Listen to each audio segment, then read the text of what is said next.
नमस्कार, मैं हूं संदीप चौधरी। आज सीधा सवाल में मैं बात करने वाला हूं कानून की, इंसाफ की और सच की जीत की, यानी कि सत्यमेव जयते की। जब हम कानून की बात करते हैं तो तीन चार ऐसी कहावत हैं, ऐसे फ्रेजेस हैं, वो अनायास ही जहन में आ जाते हैं। अब पहली है कि इंसाफ के घर में देर नहीं, इंसाफ के घर में देर है अंधेर नहीं। इसी से जुड़ जाता है justice delayed is justice denied, कि भाई देर करोगे तो फिर इंसाफ बेईमानी हो जाता है। एक और कहावत है, be you ever so high but the law is above you. आप कितने भी ऊंचे क्यों ना हो, कुछ भी आपका ओहदा और रुतबा हो, कानून आपसे ऊपर है। लेकिन इसके पलट एक और कहावत है, show me the man I will show you the law. आदमी के हिसाब से कानून बदल भी दिए जाते हैं या उनकी परिभाषा की व्याख्या भी हो जाती है। अब यह बात मैं क्यों कह रहा हूं? क्योंकि कल जो हमारी न्यायिक प्रणाली है, जो धाराएं हैं जिसके तहत इंसाफ भी होता है, सजा भी दी जाती है, यानी कि आईपीसी, सीआरपीसी और इंडियन एविडेंस एक्ट, अब इन सब को हटा दिया गया है या हटा दिया जाएगा। बिल आया है। आपको मालूम ही होगा, जो इंडियन पीनल कोड है, ये गोरों के जमाने के कानून चले आ रहे हैं, बाबा आदम के जमाने के थे। और गोरों की मंशा क्या होती थी? हम तो उनके गुलाम थे। तो न्याय का, इंसाफ का मतलब सच की जीत नहीं होता था, बल्कि सजा दिलाना होता था, इंसाफ करना नहीं। तो 1870 से इंडियन पीनल कोड था। सीआरपीसी ये 1898 से है और जो अब लागू है वो 1973। और एविडेंस एक्ट ये 1872 की है। अब इन्हें बदलकर भारतीय न्याय संहिता, भारतीय नागरिक सुरक्षा संहिता और भारतीय साक्ष्य विधेयक के तौर पर गृह मंत्री अमित शाह ने पेश कर दिया है। और अब इससे होगा क्या? असल सवाल तो वहां पर है। इससे होगा ये कि अब जो भी एफआईआर दर्ज होंगी और जो अदालती कार्रवाई होगी, चार्जशीट दाखिल होनी है, फिर अदालती कार्रवाई और फिर जजमेंट, यानी कि फैसला, ये सारी प्रक्रिया अब डिजिटल हो जाएगी। एफआईआर की ई फाइलिंग, इलेक्ट्रॉनिक सबूत को कानूनी दस्तावेज के तौर पर मान्यता मिल जाएगी। रिकॉर्डिंग के बिना चार्जशीट दाखिल नहीं की जाएगी। फोरेंसिक एक्सपर्ट्स का इस्तेमाल किया जाएगा। यानी कि गड़बड़ झाले की गुंजाइश लगातार कम करने की कोशिश की जा रही है सरकार की तरफ से। और आरोप पत्र को दाखिल करने की मियाद 90 दिन की होती है, और 90 दिन भी दी जा सकते हैं, लेकिन उससे आगे नहीं। यानी कि 6 महीने में आरोप पत्र आखिरकार दाखिल करना ही करना होगा और उसके बाद 30 दिन में ट्रायल खत्म करना होगा और 1 हफ्ते में फैसले को अपलोड करना होगा ऑनलाइन। यानी कि जो वो अधर में लटके रहते हैं, जो आदमी परेशान हुआ रहता है, अदालतों पर जो बोझ है, और जो दोषी भी हैं, दोषी भी ना कहूं मैं, आरोपी हैं, और जो पीड़ित हैं, सालों अदालत का दरवाजा खटखटाते रहते थे, अब वो घल्लू घारा, कानून का जो घल्लू घारा चल रहा था, हर घर में यह आम कहावत है कि भैया अदालत में ना जाना पड़ जाए, क्योंकि इंतजार तारीख पर तारीख, तारीख पर तारीख, तारीख पर तारीख, और इंसाफ होता नहीं दिखता था। तो ये तो वेलकम स्टेप है। और इसी में जो कुछ खास बातें हैं वो भी आपके सामने पेश कर दूं। मॉब लिंचिंग, और ये देश की एक कड़वी हकीकत हो गई है, ये नासूर की तरह हमारे समाज को खा रही है। कहीं भी भीड़ इकट्ठी हो जाती है, लंपट असामाजिक तत्व किसी को भी घेर कर पीट देते हैं, मार डालते हैं। अब उनको 7 साल से लेकर ताउम्र सजा से लेकर फांसी तक की सजा का प्रावधान भी कर दिया गया है। कम्युनिटी सर्विस सजा के तौर पर कि समाज में जाइए थोड़ा सेवा कीजिए, वो कॉन्सेप्ट भी लाया गया है। यानी कि भारतीय जो हमारी स्पिरिट और इथोस है, जो हमारी परंपरा है, जो हमारी मानस है, उसके हिसाब से अब कानून का पहिया क्या घूमने वाला है। और जब कानून का पहिया घूमेगा तो कुछ दिलचस्प बातें भी हैं। अभी कुछ धाराएं आपको जबानी रट गई हैं कि भाई ये आदमी बड़ा 420 है, क्योंकि 420 धोखाधड़ी की धारा थी, अब ये 316 हो जाएगी। हत्या की धारा 302 थी कि 302 का मुकदमा क्यों नहीं दर्ज किया गया, ये मुंह से सीधा निकलता था। अब ये धारा 99 हो जाएगी, 307 107 हो जाएगी, 375 और 76 यानी कि बलात्कार की धाराएं अब ये 63 हो जाएंगी। और आपराधिक षड्यंत्र या साजिश की जो 120B की धारा होती थी, अब वो 61 हो जाएगी।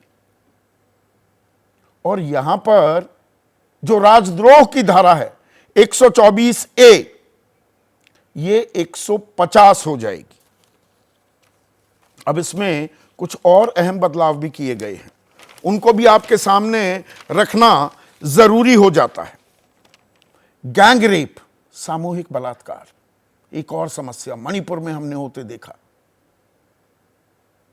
सरेराह सरेआम महिलाओं को नंगा कर दिया जाए, प्राइवेट पार्ट से छेड़छाड़ की जाए, सामूहिक बलात्कार को अंजाम दिया जाए। उस पर भी राजनीति हो कि राजस्थान के सामूहिक बलात्कार कांड, दलित बच्चियों के साथ क्या हो रहा है, या छत्तीसगढ़ में या पश्चिम बंगाल में क्या हो रहा है।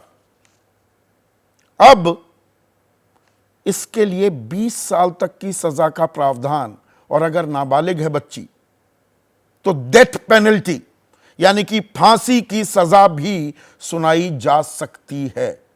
और पहली बार यह सुनकर आपको ताज्जुब होगा, आतंकवाद को परिभाषित किया गया है भारतीय कानून में।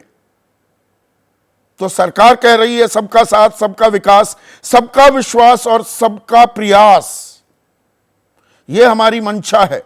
और बहुत से लोग भगोड़े हो जाते थे, भाग जाते थे। दाऊद इब्राहिम भाग गया तो ट्रायल अटक जाते थे, लटक जाते थे कि भाई वो है ही नहीं, तो उसकी गैर मौजूदगी में भी ट्रायल होगा, सजा भी सुनाई जाएगी। और जो हमने देखा रसूखदार लोग, be you ever so high, the law is above you, और show me the man and I will show you the law. Anand Mohan का मामला आपने देखा, गुजरात में भी हुआ। सजा माफी कर देती हैं सरकारें, अपने खासम खास को वो बचा लेती हैं। अब death sentence can only be converted to life imprisonment, यानी कि फांसी की सजा है वो ताउम्र की सजा में ही तब्दील हो सकती है। और जो ताउम्र की सजा है वो पहले 7 साल में ही पार्डन हो जाए तो हो जाए, उसके बाद नहीं। तो ये तो ऐसी खबर है जिसका स्वागत किया जाना चाहिए, पर हर जगह जुड़ जाता है कहीं ना कहीं। पर आता है राजद्रोह के कानून को लेकर। गृह मंत्री ने ताल ठोकी कि मैं इस सदन को कहना चाहता हूं कि एक ऐतिहासिक निर्णय इस सरकार ने किया है, राजद्रोह को कंप्लीटली हम रिपील कर रहे हैं। यहां लोकतंत्र है, सबको बोलने का अधिकार है। अब ये जो धारा 124B थी, 24A, वो 150 में तो कन्वर्ट हो गई, लेकिन इसकी परिभाषा को और व्यापक बना दिया गया है। और वो परिभाषा क्या है? जो कोई भी जानबूझकर या शब्दों के माध्यम से या तो मौखिक या लिखित या संकेतों या दृष्टि प्रतिनिधित्व या इलेक्ट्रॉनिक संचार या वित्तीय साधनों का उपयोग करके या उत्तेजित करता है या उत्तेजित करने का प्रयास करता है, अलगाववाद या सशस्त्र विद्रोह या विध्वंसक गतिविधियों को उत्तेजित करता है या प्रयास करता है, या अलगाववादी गतिविधियों की भावनाओं को प्रोत्साहित करता है, या भारत की संप्रभुता या एकता और अखंडता को खतरे में डालता है, या इस तरह की किसी भी कृत्य में शामिल होने या करने पर आजीवन कारावास या 7 साल तक के कारावास से दंडित किया जाएगा और जुर्माना भी लगाया जाएगा। अब जो आप ये व्हाट्सएप करते हैं, ईमेल करते हैं, ग्रुप्स बन जाते हैं, प्राइवेट मैसेजेस भेजते हैं, और जो वित्तीय लेनदारी देनदारी भी होती है, वो सब राजद्रोह की परिभाषा में आ जाता है। तो एक तरफ सरकार कह रही है हटा दिया, या इसे और सख्त बना दिया गया है। और ये राजद्रोह भी गोरे लेकर आए थे 1870 में, और उनकी मंशा, जैसे मैंने पहले कहा, हमें सजा देनी थी, इंसाफ देना नहीं था। और 2009 में कमाल की बात यह है, इंग्लैंड ने जो ये कानून भारत पर लगाया था अपने यहां से हटा दिया, और हम हटाने का दावा तो कर रहे हैं, लेकिन क्या दरअसल इसे और व्यापक और मजबूत बना रहे हैं। इस पर हम चर्चा करें। इस वक्त एक बड़ी खबर आ रही है, और खबर क्या है? अजित पवार और शरद पवार की मुलाकात की खबर है। बैठक में जयंत पाटिल भी मौजूद थे। पुणे के अतुल चोरडिया नाम के फैमिली फ्रेंड के घर पर यह बैठक हुई, और जल्दबाजी में गाड़ी निकालने पर अजीत पवार की गाड़ी गेट से भी टकरा गई। अब यह देखिए राजनीति का ऊंट क्या करवट बदल रहा है। यह अपने आप में एक बड़ी ही दिलचस्प खबर है। चाचे भतीजे की मुलाकात हो रही है। अजित पवार और शरद पवार की मुलाकात की खबर। पुणे में एक फैमिली फ्रेंड अतुल चोरडिया के घर पर यह मुलाकात हुई है। जयंत पाटिल भी इसमें मौजूद थे, और मेरे साथ रौनक इस खबर पर और जानकारी के साथ जुड़ गए हैं। रौनक, अब ये क्या मुलाकात है और इसके मायने क्या निकाले जाएं? जी देखिए संदीप, पिछले कई दिनों से इस बात के कयास जो है वो लगाए जा रहे हैं कि पर्दे के पीछे कहीं ना कहीं शरद पवार और अजीत पवार के बीच में कहीं ना कहीं डायलॉग जो है वो देखने को मिल रहे हैं, और शरद पवार जल्दी एनडीए के गठबंधन में शामिल हो, इस तरह का दबाव जो है वो अजीत पवार, उनका कैंप जो है वो लगातार शरद पवार पर बढ़ाता हुआ दिख रहा है। आज मुख्य तौर पर मैं आपको बता दूं कि वसंत दादा शुगर इंस्टीट्यूट, जिसके अध्यक्ष भी शरद पवार है, और उसकी बैठक जो है पुणे में होनी थी, जिसमें अजीत पवार भी आमंत्रित थे। लेकिन इस बैठक में अजीत पवार नहीं पहुंचते, वो नितिन गडकरी और देवेंद्र फडणवीस के साथ एक पुल के उद्घाटन समारोह में पहुंचते हैं। बाद में गुप्त तरीके से अतुल चोरडिया के घर पर शरद पवार और जयंत पाटिल पहले पहुंचते हैं, और उनसे मुलाकात करने के लिए अजीत पवार पहुंचते। करीबन जो जानकारी हमारे सूत्र बता रहे हैं कि 1.5 घंटे तक ये मुलाकात चली, और जैसे ही मीडिया को एक खबर मिली तो मीडिया के कैमरे तो अतुल चोरडिया के बाहर, घर के बाहर पहुंचे थे, लेकिन गाड़ी जल्दबाजी में बाहर निकालते वक्त उनकी गाड़ी भी टकरा गई। लेकिन सबसे बड़ा सवाल है कि अजीत पवार शरद पवार से बार बार इस तरह की मुलाकातें क्यों कर रहे हैं? क्या वाकई में दोनों के बीच में कोई खिचड़ी पक रही है, या शरद पवार अपनी भूमिका पर जो है वो कायम रहेंगे? देखना महत्वपूर्ण होगा। और ऐसे वक्त ये तो मुलाकात की खबर आ रही है, मुलाकात की बात पुख्ता हो रही है। राजेश त्रिपाठी भी मेरे साथ जुड़ गए हैं, मेरे सहयोगी। अब क्या अजित पवार चाचा को एनडीए खेमे में लेकर आ रहे हैं, या चाचा, उन्हें चाणक्य भी कहा जाता है राजनीति का, ये कुछ लंबा खेल हो रहा है? एनडीए में सेंधमारी होगी या इंडिया में सेंधमारी होती दिख रही है?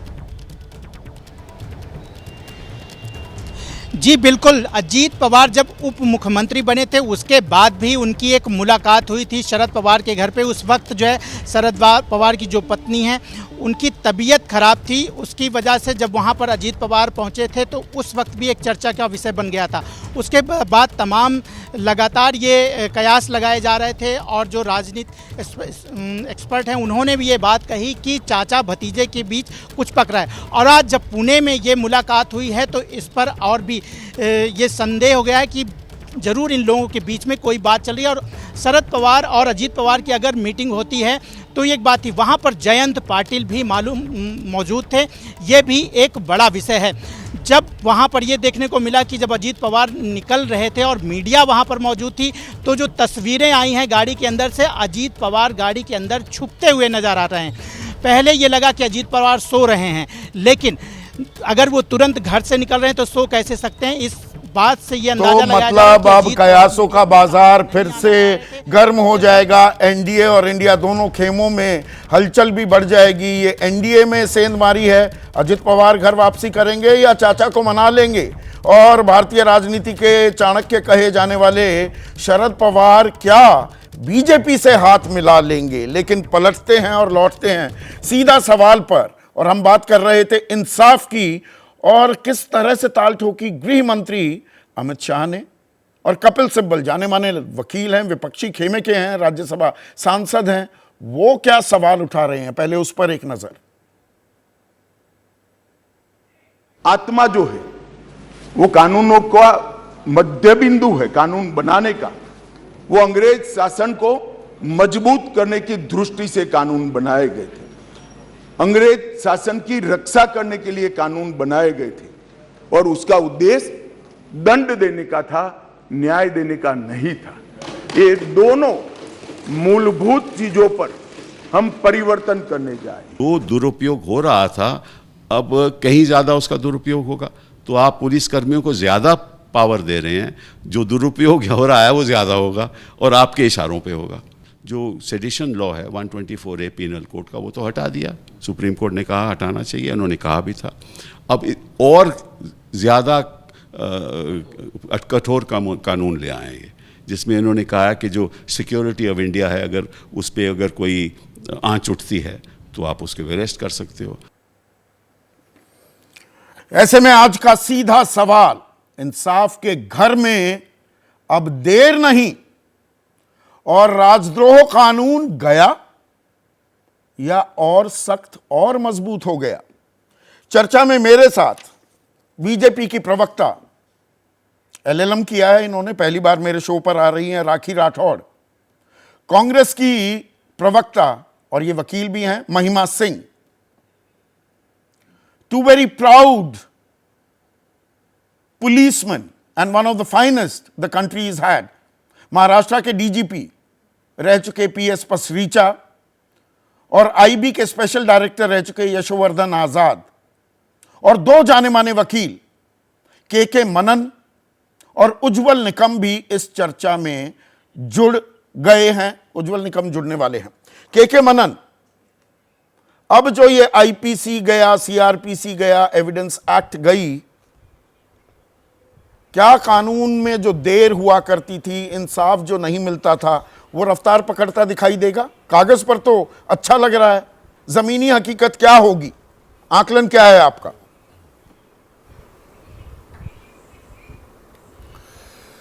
संदीप जी, मैं कल से ही इस बात की चर्चा कई चैनल्स पे कर चुका हूँ।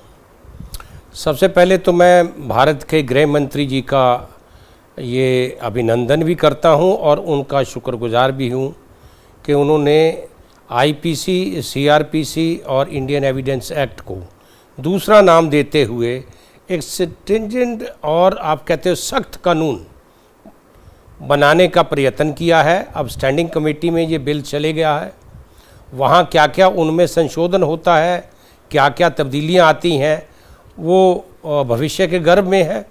लेकिन मैं एक बात कहूँगा कि जो भी कानून में अमेंडमेंट आता है या कानून नया बनता है, वो समाज की परिस्थितियों के मुताबिक बनता है। आज 1800 में या 1870 में, 1891 में, 1860 में, उस समय का समाज कुछ और था, आज का समाज कुछ और था। और समाज में कुरीतियाँ उस समय बहुत कम थी। अंग्रेज जो लोग थे, जो हमारे पे शासन कर रहे थे, उन्होंने भी बड़ा गहन अध्ययन करने के बाद आईपीसी, इंडियन एविडेंस एक्ट और सीआरपीसी को बनाया था। और सीआरपीसी में 1973 में भी कुछ अमेंडमेंट आई थी, ये कोई नई नहीं आई हैं। और यहाँ तक सवाल है कि 420 से ये सेक्शन आ गया, 302 से 99 आ गया, या 124A से 150 हो गया, सेक्शन इधर उधर हो गए। लेकिन सवाल ये है कि परिभाषा उसकी क्या रहेगी। पहली परिभाषा से अब उस सेक्शन की परिभाषा कितनी सख्त है, कितनी नर्म है, कितनी संतुलित है, ये आने वाला समय बताएगा। चूँकि आईपीसी एक ऐसे ही प्रावधान था सज़ा का, उसमें कोई कमियां इतनी नहीं थी, लेकिन उसमें कई सेक्शन ऐसे थे जिनको अमेंड ही नहीं करना चाहिए था। मेरा मानना था कि उन सेक्शंस की अब इस स्थिति में ज़रूरत नहीं थी। मेरा ख्याल वो भी इन्होंने हटा दिए हैं। दूसरी बात जो इंडियन एविडेंस एक्ट की है, इंडियन एविडेंस एक्ट अकेला सीआरपीसी या आईपीसी या क्रिमिनल ट्रायल में ही लागू नहीं होता, वो सिविल ट्रायल में भी लागू होता है। इंडियन एविडेंस एक्ट के बिना कोई भी कानून में ऐसा ट्रायल नहीं है, सिविल है, क्रिमिनल है, कंपनी एक्ट में है या कहीं भी है, एविडेंस एक्ट के बिना आगे नहीं बढ़ता है। वो देखा जाता है कि एविडेंस एक्ट के मुताबिक ये चीज़ एडमिसिबल है या नहीं है। लेकिन अब मेरा एक मानना है कि जो गृह मंत्री जी ने जो कदम उठाया है, ये एक सराहनीय कदम है। चूँकि ये बहुत 70 साल या 76 साल हो गए उस कानून को लिए बैठे हैं।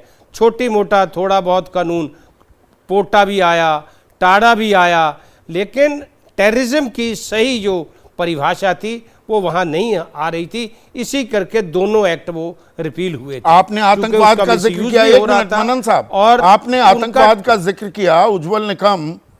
अब आतंकवादी और उनके केसेस की बात आती है तो उज्जवल निकम सीधे जहन में आते हैं। उज्जवल निकम, आतंकवाद को पहली बार परिभाषित किया गया है, उसकी व्याख्या की गई है। अभी आपके कान में ईपी लगने वाला है, जैसे ही आवाज आती है उज्जवल निकम बताइएगा मुझे, आवाज आने लगी आपको? उज्जवल निकम, आपको आवाज आ रही है? आवाज मिल गई। हाँ। उज्जवल निकम, आतंकवाद को पहली बार परिभाषित किया। मैं संदीप चौधरी बोल रहा हूं। उज्जवल निकम, आपको आवाज आ रही है सर? हाँ जी, आवाज आ रही है। उज्जवल निकम, आतंकवाद को पहली बार परिभाषित किया जाना, जी, मतलब इतना वक्त लग गया। आतंकवाद का दंश हम इतने सालों से झेल रहे थे, परिभाषित आज किया गया है, कैसे देखते हैं आप? देखिए, मैं तो पहले ये कहूंगा, एक बड़ा ऐतिहासिक जो काम आज हमारे देश में हमारे गृह मंत्री ने किया है, इसके लिए मैं उनका सबसे पहले तो अभिनंदन करूंगा। अभिनंदन इसलिए कर रहा हूं कि कुछ जो प्रोसीजरल लॉज है उसमें उन्होंने काफी बदलाव लाए। जहां तक भगोड़े की केस हो, जहां तक इन अब्सेंशिया जो भगोड़े भाग जाते उनके खिलाफ, तो पहले भी हमारे एक कानून में प्रावधान था, आरोपी अभियुक्त के अब्सेंस में भी हम केस चला सकते थे, सबूत डाल सकते थे। लेकिन जब अभियुक्त वापस आता था तभी वो वापस गवाह को बुलाना लगता था, और अगर गवाह गुजर गया और नहीं मिल गया तो उसके खिलाफ वो संज्ञान लेगी। लेकिन यहां बात ऐसी है कि जो इन अब्सेंशिया भगोड़े की सजा देने का जो प्रावधान है, मुझे लगता है ये बड़े सोच से किया गया होगा। क्योंकि आज हमने देखा है कि हमारे देश में कई ऐसे नामचीन भगोड़े जो है कि जो देश को चुनाव लगा के बाहर जाके बैठे हैं, और वहां बैठकर चाहे वो चोकसी हो, चाहे वो मल्ल्या हो और कुछ भी हो, तो उन लोगों ने क्या है, वहां लगे हमारी जो जांच एजेंसी, जो हमारी जांच एजेंसी जो सबूत इकट्ठा करती है, वो वहां उसको चुनौती फॉरेन कोर्ट में देते हैं। फॉरेन कोर्ट को, जहां तक मुझे पहले पर्सनल तजुर्बा है, जो गुलशन कुमार के मर्डर में मैं खुद गया था लंदन में, तो वहां की फॉरेन कोर्ट हमारा जांच एजेंसी का एविडेंस हमारे कानून के मुताबिक असेस नहीं करती, इवेल्युएट नहीं करती, और उनके कानून के मुताबिक करते। जैसे मैं कहूंगा कि गुलशन कुमार मर्डर केस में ओरल डाइंग डिक्लेरेशन हमारे कानून के मुताबिक एडमिसिबल एविडेंस है, लेकिन इंग्लिश लॉस के मुताबिक वो एडमिसिबल नहीं है। नदीम ने उसका फायदा उठाया। ये ऐसा क्यों? और इसलिए मुझे लगता है कि अगर ये सजा हो जाती इन अब्सेंशिया, तो फॉरेन कंट्री को भी एक मानसिक तौर पर दबाव पड़ जाता है। देखिए, आज भी हम कह सकते हैं मेहुल चोकसी हो या मल्ल्या हो और कोई भी हो, और उन लोगों को हम कह सकते हैं कि संशयित आरोपी। तो ये बिल अगर कानून बन जाता है, एक सेकंड उज्जवल निकम साहब, एक सेकंड, अगर ये बिल कानून बन जाता है, इसके देश में नहीं बल्कि अंतर्राष्ट्रीय असरात भी होंगे। लेकिन देखिए, justice delayed is justice denied. हमारे यहाँ बिल्कुल कछुए की रफ्तार से इंसाफ की प्रक्रिया चलती है, ये एक कड़वी हकीकत है।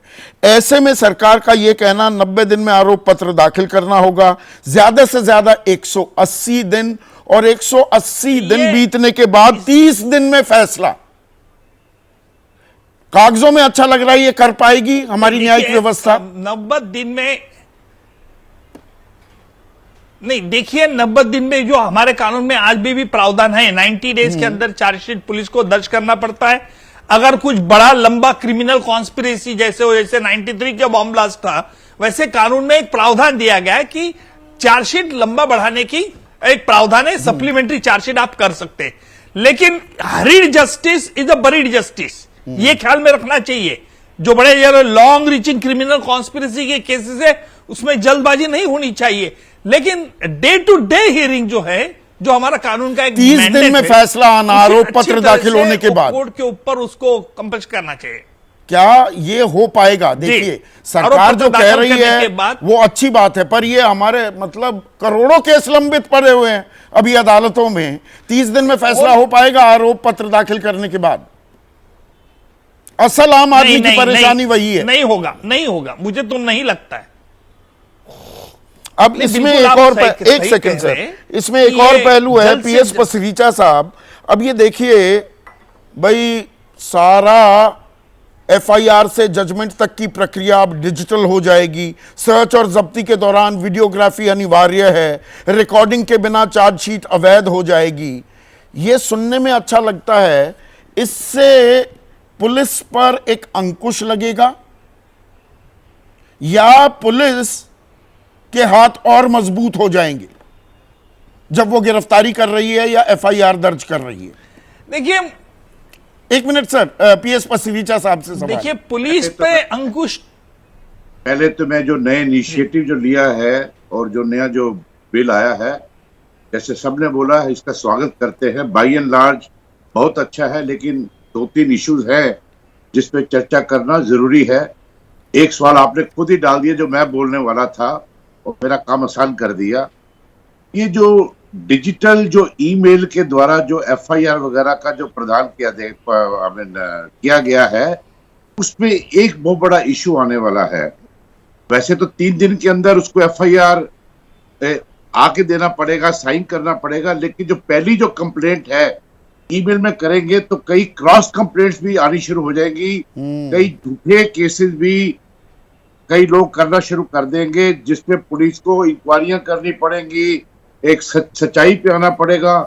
तो ये उसमें करप्शन के भी चांसेस होंगे और अच्छे लोगों की रेपुटेशन डैमेज होने के भी चांसेस होंगे।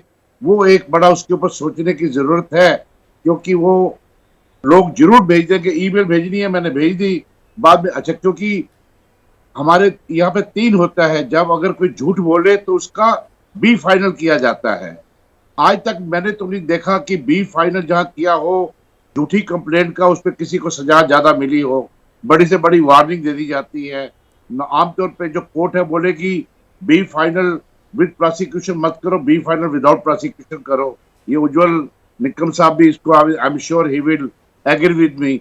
तो वो क्या होगा, जब तक आप झूठी कंप्लेंट के लिए स्टर्न एक्शन का प्रोविजन नहीं करोगे, तब तक इस यहाँ पे आपको आफत आने वाली है।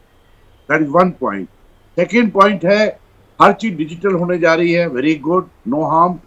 पर अभी भी हमारे जो 4 लाख जो गांव हैं देश के, बिजली नहीं है, वाईफाई का इश्यू आएंगे, तो जरा थोड़ा सा जेस्टेशन पीरियड लंबा होने वाला है। Will have to think over it in totality. ठीक है, बॉम्बे वगैरह या मेट्रोपॉलिटन टाउन या 2-3 स्टेट्स लाइक महाराष्ट्र, लेकिन power supply, power fluctuation, wifi issues, ये सारे इंडिया में बड़े रिमोट एरिया में बहुत अभी भी बहुत बड़ी प्रॉब्लम है। It will take some time. तो ये 2 चीजों पर विचार करना बहुत जरूरी है। हाँ, तो बट एक कहते हैं Yashovardhan Azad, well begun is half done. पर अब दूसरे हाफ की भी बात करते हैं, जिस और थोड़ा इशारा किया पसरीचा साहब ने। अगर मैं 124A की राजद्रोह के कानून की बात करूं, गृह मंत्री की माने तो वो कह रहे हैं ऐतिहासिक कदम हमने उठा दिया, ये राजद्रोह का कानून ही हमने पूरा का पूरा हटा दिया है। लेकिन 150 धारा 150 जो नए कानून की है, उसमें 124A के सब पुराने प्रावधान के अलावा उसका दायरा और व्यापक कर दिया गया है, जिसमें व्हाट्सएप भी, आपके प्राइवेट मैसेजेस भी, ईमेल भी और सजा का प्रावधान भी और बढ़ाते हुए दिख रही है। तो क्या राजद्रोह का कानून खत्म हुआ है या और सख्त बना दिया गया है? देखिए, इसके पहले मैं अवश्य कहना चाहूंगा कि मैं इस पहल का स्वागत करता हूं, तीनों बिलों का स्वागत करता हूं। पहला, जो लोगों की मंशा थी, आपके प्लेटफॉर्म पे हम बहुत बार ये मॉब लिंचिंग की बात कर रहे थे, सेडिशन हटाने की बात कर रहे थे, ट्रायल इन एब्सेंशिया इन भगोड़ों की बात कर रहे थे, ये सारी बातों का समावेश हुआ है। नंबर 2, जो बहुत इंपॉर्टेंट पॉइंट है इसके संदर्भ में भी, कि अभी ये मसला जो है पार्लियामेंट स्टैंडिंग कमेटी को गया है, जिसमें एक विस्तार पूर्वक चर्चा होगी और यही सवाल पूछे जाएंगे ऑपोजिशन एमपीज द्वारा, और इसलिए इस मसले का जरूरी निकाल होगा। तीसरी बात, ये पहला एक अटेम्प्ट है जब हम न्यायपालिका को एक व्यवस्थित रूप में लाने का प्रयास कर रहे हैं, लेकिन हाफ बिगन के साथ there is a lot of things which have to be done. मतलब कि हमारा प्रोसिक्यूशन सिस्टम इस ढांचे के साथ नहीं चलेगा, उसको भी चुस्त बनाना पड़ेगा। पुलिस के रिफॉर्म उनको अवश्य करना पड़ेगा, क्योंकि वही तो हमारी इन्वेस्टिगेटिव पुलिस रिफॉर्म्स की फाइलें तो न जाने कहां दबी पड़ी हैं। आपके वरिष्ठ भी रहे हैं प्रकाश सिंह, न जाने कितनी सिफारिशें सुझाव दे चुके हैं, सब कहीं फाइलों में बंद पड़े हैं। नहीं, और भी चीजें हैं उसमें। और देखिए, इसको टेस्ट करना है हमें कि क्या इससे कन्विक्शन रेट ज्यादा होगा। नंबर 2, क्या जुडिशियल प्रणाली बदलेगी, क्या जल्दी से डिस्पोजल होगा। और तीसरा, क्या हमारे इन्वेस्टिगेशन और व्यवस्थित होंगे। तो पहले मैं आपका जवाब दे दूं जो आपने पूछा है मुझसे कि क्या ये राजद्रोह और देशद्रोह में फर्क है। बहुत फर्क है। पहली बात तो ये, हम बराबर आपके प्लेटफॉर्म पर भी संदीप जी ये कहते थे कि अगर कोई विरोध, चाहे वो हिंसा के साथ ही क्यों ना हो, अगर वो किसी सरकार के खिलाफ है तो वो देशद्रोह नहीं है। तो अब वो सरकार वाली बात तो चली गई है, लेकिन क्या हम एक हमारे देश को जो समृद्ध हो रहा है, जो तीसरी अर्थव्यवस्था की ओर बढ़ रहा है, उसमें हम देश की अक्षुण्णता, देश की इसके लिए क्या ऐसे प्रावधान नहीं रखे? अवश्य रखे। मैं समझता हूं ये डेफिनेशन बहुत अच्छा है। जहां तक आपने बात की व्हाट्सएप की और ये जो तंत्र की बात की है, उसमें हम नीयत तो जरूर देखेंगे। हम उसके बाद सुप्रीम कोर्ट का ये भी देखेंगे, भाई कोई बयान खालिस्तान वाला भी क्यों ही नहीं दे दे, क्या उस बयान से कोई इमिनेंट ऐसे वायलेंस फैलाने की बात हुई है। तो ये सब चीजों को हम जरूर परखेंगे। और तीसरी बात अंत में ये रही कि फिर जो तंत्र हम इस्तेमाल कर रहे हैं, क्योंकि हम लॉ को चेंज कर रहे हैं, तो हमारे लॉ को इन्फोर्स करने वाले पुलिस वाले, उसमें तो एक आदमी भी मेंबर नहीं था उस कमीशन का। तो सबसे बड़ी जो भूल हुई है इस सरकार की कि उस कमेटी में इन्होंने किसी पुलिस वाले को नहीं रखा। मैं आपको बताता हूं उसका क्या अंजाम होगा। आप ये कह रहे हैं कि 7 साल से ज्यादा जो सजा है उसमें फोरेंसिक्स एविडेंस जरूर होना चाहिए। बिल्कुल होना चाहिए। मैं तो कहता हूं हर अपराध में होना चाहिए। क्या ये संभव है? उसको कैसे इस्तेमाल किया जाएगा? वो एक्सपर्ट्स हैं क्या जी? यूनिवर्सिटीज बनाएंगे, फोरेंसिक साइंस की एक्सपर्ट्स बनाएंगे। वो कब नॉमन तेल होगा, कब राधा नाचेगी, यहां पर ये भी लागू हो जाएगा। कब राधा नाचेगी? एक चीज और है कि स्टेट गवर्नमेंट्स जो हैं, जो कि पैसा नहीं देती हैं पुलिस के लिए, वो भीख मांगती हैं सीआरपीएफ की लॉ एंड ऑर्डर ठीक करने के लिए, और कोई अगर गाड़ी भी खरीदनी है तो सेंटर का मॉडर्नाइजेशन प्लान मांगते हैं। पशीजा जी आपको बताएंगे कि कैसे हमें वर्चुअली फाइनेंस के पास भीख मांगना पड़ता है कि आज हमारे पास तेल नहीं है, आज हमारे पास वो नहीं है, इसका बजट बढ़ाइए। तो अगर आप फोरेंसिक्स में युक्त नहीं करेंगे पुलिस को, ये डिजिटल की जो बात की है पशीचा जी ने, इतनी सही बात है, अगर इसके लिए पैसा लगेगा। और इसलिए मेरा कहना है कि ये शुरुआत अच्छी है, लेकिन इसके साथ आपको व्यापक रूप में एक तो एक पॉलिटिकल विल होना चाहिए आपका, दूसरा आपका बजट होना चाहिए, और तीसरा सारे तंत्रों को आपको दुरुस्त करने के लिए ठीक है। क्षमता तो शुरुआत तो अच्छी है, लेकिन बहुत सारे सवाल भी हैं और ये स्टैंडिंग कमेटी के पास गया है। मैं सुझाव भी अपने एक्सपर्ट से मांगूंगा, लेकिन अब राजनीतिक पहल का जो जिक्र किया है यशोवर्धन आजाद ने, दोनों राजनेता अभी खामोश हैं। मैं एक्सपर्ट से पहले आम आदमी समझ सके बदलाव क्या हो रहे हैं, उनसे बयान लूंगा, उनसे कुछ सवाल हैं मेरे, बिल्कुल पॉइंटेड सवाल होने वाले हैं। आईपीसी हो, सीआरपीसी हो, एविडेंस एक्ट हो, कानून बदल दिए गए हैं, नए कानून लाए गए हैं। अब इंसाफ के घर में देर तो नहीं होगी, यही है सीधा सवाल। और इस सीधा सवाल में जो बदलाव हुए हैं राखी, दो बदलाव बहुत अहम हैं। एक तो मॉब लिंचिंग में अब मृत्यु दंड तक का प्रावधान किया गया है, और साथ ही साथ सामूहिक बलात्कार की जो घटनाएं हैं वहां पर भी डेथ पेनल्टी तक का प्रावधान है, आजीवन कारावास भी है। और कड़वी हकीकत यह है कि देश में पिछले कुछ सालों में मॉब लिंचिंग की घटनाएं भी बढ़ी हैं, और सामूहिक बलात्कार मणिपुर से लेकर राजस्थान जहां से आप आती हैं खबरें रोज बरोज आती हैं, वो विचलित भी करती हैं।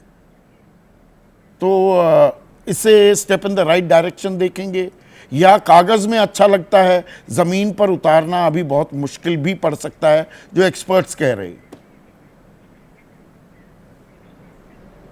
देखिए संदीप जी, मैं तो ये कहना चाहूँगी कि हमारी सरकार एक ऐसी सरकार है जिसने डिक्लेरेशन नहीं, इम्प्लीमेंटेशन पे विश्वास करती है। एक ऐसे कानूनों को लाने का प्रयास किया जा रहा है जिसमें मुख्य बिंदु जो है वो शासन ना होकर के नागरिक हो। नागरिकों के अधिकार की सुरक्षा कैसे की जाए, इस बात के प्रोविजंस हैं। हम सभी जानते हैं कि नए व्यवस्था, नए चैलेंजेस के साथ में नए कानून की आवश्यकता है, और इसीलिए ये इंट्रोड्यूस किए गए हैं। और लगातार हम लोगों ने कहा कि जो सुझाव हैं वो हम सबसे चाहते हैं कि सुझाव ऐसे आएँ जिससे कि हमारे देश में क्या इंप्रूवमेंट्स हो सकते हैं उसमें कदम हम बढ़ा सकें। मॉब लिंचिंग की आपने बात की, निश्चित तौर पे संदीप जी मुझे लगता है कि मॉब लिंचिंग एक बहुत ज्वलंत इशू है, और उसमें एक कठोर कानून बनाने की आवश्यकता थी, जिसका कि काम सेंट्रल गवर्नमेंट द्वारा किया गया है, जिससे कि इस पर रोकथाम हो सके। और लगातार जिस तरह से बात हो रही थी कि बहुत जल्द न्याय होना चाहिए, आपने भी कुछ फ्रेजेस से अपनी बात की शुरुआत की। वीडियो कॉन्फ्रेंसिंग के जरिए अभी तक सिर्फ और सिर्फ पेशी हुआ करती थी, उसको अब ट्रायल तक भी लाने का प्रयास किया जा रहा है, जिससे कि स्पीड अप हो सके पूरी न्याय व्यवस्था का। चाहे कहीं पर हमें, जैसे फॉरेंसिक एक्सपर्ट्स की बात आपने भी कही, कितना अच्छा प्रयास है। 3 साल के अंदर हर साल 33,000 से ऊपर फॉरेंसिक एक्सपर्ट्स हमारे देश में होंगे, तो इस तरह का एक प्रयास है। और देखिए, जब भी किसी बात नहीं होंगे राखी, जब होंगे की बात होती है ना, तो मुझे वो भी याद आ जाता है कि हर साल 2 करोड़ रोजगार दिए जाएंगे, तो मतलब अब तक 18 करोड़ रोजगार हो जाने चाहिए थे। कई चीजें सुनने में अच्छी लगती हैं, इतने फॉरेंसिक एक्सपर्ट्स तैयार हो जाएंगे क्या? ये एक चैलेंज, एक चुनौती होगी सरकार के सामने। मैं जवाब देना चाहूंगी सर।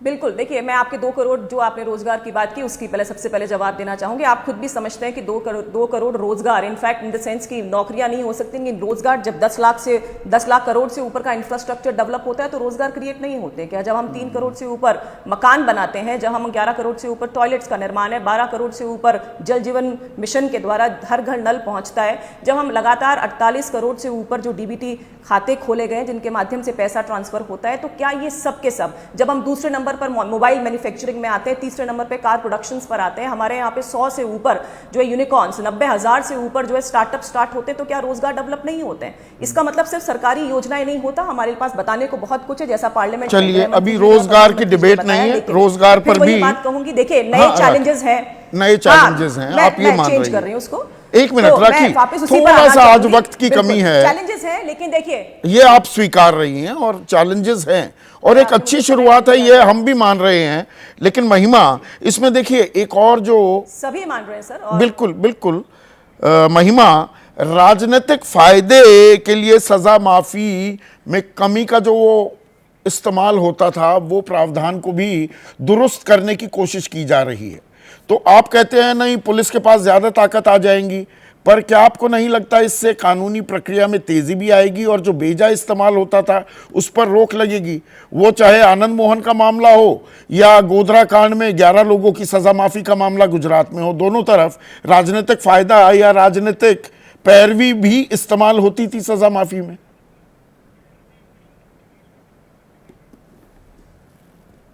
जय हिंद। अदम गोंडवी की इन पंक्तियों से शुरुआत कर रही हूं क्योंकि अभी भाजपा की प्रवक्ताओं को सुनते सुनते याद आ गई संदीप जी कि तुम्हारी फाइलों में गांव का मौसम गुलाबी है, मगर ये आंकड़े झूठे हैं, ये दावा किताबी है। क्योंकि ये जो इन्होंने सारे आंकड़े गिनाए हैं, इनकी फाइलों में तो बहुत अच्छे लग रहे हैं, मगर वास्तविकता हमें मालूम है। थोड़ी देर पहले बात हो रही थी डिजिटलाइजेशन की, कैमरों की, तो सबसे पहले उसी बात पर उठा देती हूँ। इन्होंने पुलिस स्टेशंस के अंदर तो बहुत पहले ये मैंडेटरी कर दिया था कि हर पुलिस स्टेशन में कैमरा होगा, रिकॉर्डिंग होगी। आज खुद वकील होने के नाते आपको ये बता सकती हूँ कि ज्यादातर पुलिस स्टेशंस के अंदर जो कैमरे हैं वो आउट ऑफ ऑर्डर ज्यादा रहते हैं, काम कम करते हैं। लेकिन ये जो सरकार है ये 9 वर्ष से ये कानून व्यवस्था को लचर करने का काम कर रही है। इनके इनके देखरेख में मणिपुर और हरियाणा के अंदर हमने कानून व्यवस्था को बेकार होते हुए देख लिया है। और आपने जो सवाल अभी पूछा है संदीप जी, उसका जवाब हमें इस माध्यम से मिल जाएगा कि ये जो कानून लाए गए हैं, तीनों जो बिल्स पेश किए गए हैं जो कानून बनने की तरफ बढ़ रहे हैं तेजी से, ये तीनों बिल्स सिर्फ एक ही मंशा से लाए गए हैं, क्योंकि तानाशाह को हर एक शय पर अपनी मोहर चाहिए, उस मंशा से इनको लाया गया है। अब बात आ जाती है, आपने जो बात पूछी कि ऐसा हो पाएगा क्या, पुलिस की जो अधिकता है वो बढ़ जाएगी क्या, तो मुझे याद आता है कि अंकिता भंडारी केस हुआ देहरादून के अंदर, उत्तराखंड में इनकी सरकार थी, और वहां किस प्रकार से रातों रात गवाह को, सबूतों को मिटा दिया गया, पूरे रिजॉर्ट को ही गिरा दिया गया। तो ये सरकार इस मंशा से कार्य करने वाली सरकार है। ये वो सरकार है जिसके सामने मणिपुर के अंदर 6500 FIRs होती हैं, मगर गिरफ्तारियां सिर्फ 50 से 60 होती हैं, और सर्वोच्च न्यायालय को ये पूछना पड़ता है कि ऐसा 6500 गिरफ्तारियां लेकिन सिर्फ 6500 FIR लेकिन सिर्फ 50 से 60 गिरफ्तारियां। तो इसलिए इस सरकार की जो मंशा है उस पर सवाल है। इस सरकार की मंशा पर सवाल है संदीप जी। इस सरकार, ये वो सरकार है जो आपदा में अवसर ढूंढती है। कृषि विधेयक तो आप सरकार की, ठीक है, आप मंशा पर सवाल उठा रहे हैं कि इंसाफ के घर में देर ही नहीं, अब अंधेर हो जाएगी। कानून बदला जा रहा है, लेकिन ये अभी मसौदा है, बिल है, अभी लॉ नहीं बना है। लॉ बनने से पहले 4 एक्सपर्ट्स मेरे साथ हैं। एक सुझाव जो आप सरकार को देना चाहेंगे, सभी से सवाल वही। उज्जवल निकम, आप शुरू करें। जी, जब तक गुनेगार हस्तांतर कानून में बदलाव नहीं किया जाता तब तक ये क्रिमिनल प्रोसीजर कोड का इसका कोई इफेक्ट होने वाला नहीं। तो मुझे लगता है कि वो करने पहले जरूरी है। मनन साहब, मेरा मानना है कि state bar council of India, prosecution branch, police officials जो एमिनेंट लॉयर्स हैं, एमिनेंट जूरिस्ट हैं, रिटायर्ड जजेस डिस्ट्रिक्ट कोर्ट से लेके सुप्रीम कोर्ट तक, इन सब की राय इनको लेनी चाहिए और गहन अध्ययन करना चाहिए। जिस समय एविडेंस एक्ट पहले भी बना, IPC बनी, CRPC बनी है, सालों साल लगे थे उस समय इसको तैयार करने में। तो मेरा मानना है व्यापक चर्चा होनी चाहिए। पसरीचा साहब, बिल्कुल राय लेनी चाहिए। सुझाव आपका। बिल्कुल। जहां तक इन्वेस्टिगेशन का सवाल है, टाइम लिमिट उन पे दी गई है 90 दिन, 180 दिन स्टेटस की updating to the complainant after 90 days, then उसके बाद हर 15 दिन बाद, और जब चार्जशीट दी गई उसके 30 दिन के अंदर कोर्ट हैज टू डिसाइड कि ये बोर्ड पे जाने के लायक है कि नहीं है। वो 30 दिन ट्रायल का नहीं है, it's a commitment to the कि भाई ये चीज ट्रायल के लायक है कि नहीं है। लेकिन ट्रायल का लिए कोई बंधन नहीं दिया गया है, उन पे लिमिट देनी चाहिए, क्योंकि फ्रीक्वेंट तो ट्रायल की लिमिट देनी चाहिए। यशोवर्धन आजाद साहब, ऐसा है कि पुलिस तंत्र इस नए कानून का क्रियान्वयन करेगा, और इसलिए पुलिस का बजट, पुलिस की व्यवस्था, पुलिस का जो पूरा स्वरूप है उसमें बदलाव आवश्यक है। और पार्लियामेंट स्टैंडिंग कमेटी में एक पुलिस अधिकारी को तत्काल लगाना चाहिए, ताकि वो पार्लियामेंट स्टैंडिंग कमेटी के साथ उनको बताए कि किस तरह के बदलाव और किस तरह को हम किस तरह से ला सकते हैं। तो मतलब विंडो ड्रेसिंग ना रह जाए पूरी ये कवायद की शराब पुरानी बोतल बस नई कर दी जाए। हमारे एक दर्शक हैं, उनका भी एक सुझाव है, 0 FIR से जुड़ा हुआ उनका सुझाव है। वो ये कह रहे हैं, जमान बरनी है अलीगढ़ से, 0 FIR का तब फायदा है जब इसकी अनुमति या इजाजत गंभीर अपराधों में ही हो। तो इन सुझावों का भी सरकार को संज्ञान लेना चाहिए।